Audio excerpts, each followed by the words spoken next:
Child and old age care আশ্রমের chairman Milton Samaddar জনসেবামূলক কর্মকাণ্ডের স্বীকৃতি হিসেবে পেয়েছেন সরকারি বেসরকারি নানা পুরস্কার। সামাজিক যোগাযোগ মাধ্যমেও রয়েছে তার সেবামূলক কর্মকাণ্ডের ব্যাপক প্রচার প্রচারণা। মানবিক মুখোশের আড়ালে ভয়ঙ্কর ভয়ঙ্কর সব অপকর্মে লিপ্ত থাকার অভিযোগেই এই মিল্টন সমাদ্দারকে আটক করেছে ঢাকা মহানগর গোয়েন্দা পুলিশ। অসহায় মানুষের নামে সংগ্রহ করা অর্থ আত্মসাৎ, তাদের কিডনি সহ অঙ্গ প্রত্যঙ্গ চুরির মতো গা শিউরে ওঠা অভিযোগ রয়েছে তার বিরুদ্ধে। রয়েছে জাল ডেথ সার্টিফিকেট তৈরি এবং জমি দখলের মতো গুরুতর সব অভিযোগ।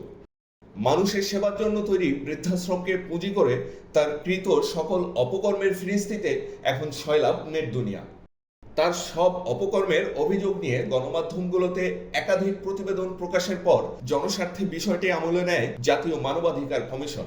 আর নিবিড় তদন্ত সাপেক্ষে যথাযথ আইনানুগ ব্যবস্থা গ্রহণ ও দ্রুততম সময়ে প্রতিবেদন পাঠানোর জন্য ঢাকা মহানগর পুলিশ কমিশনারকে বলা হয় কমিশনের পক্ষ থেকে।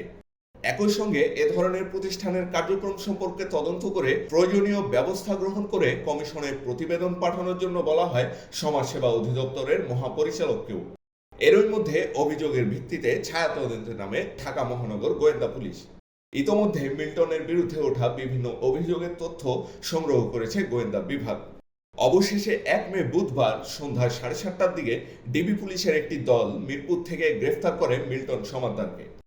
পরে ২ মে বৃহস্পতিবার মিল্টন সমাদ্দারের বিরুদ্ধে জাল জালিয়াতি, ভুক্তভোগীদের মারধর এবং মানব পাচারের আইনে ৩টি মামলা করা হয়। এদিন মিল্টনকে আদালতে হাজির করা হলে তদন্তের স্বার্থে ৭ দিনের রিমান্ড আবেদন করেন তদন্ত কর্মকর্তা। অন্যদিকে আসামিপক্ষের আইনজীবী রিমান্ড বাতিল ও জামিন চেয়ে আবেদন করেন।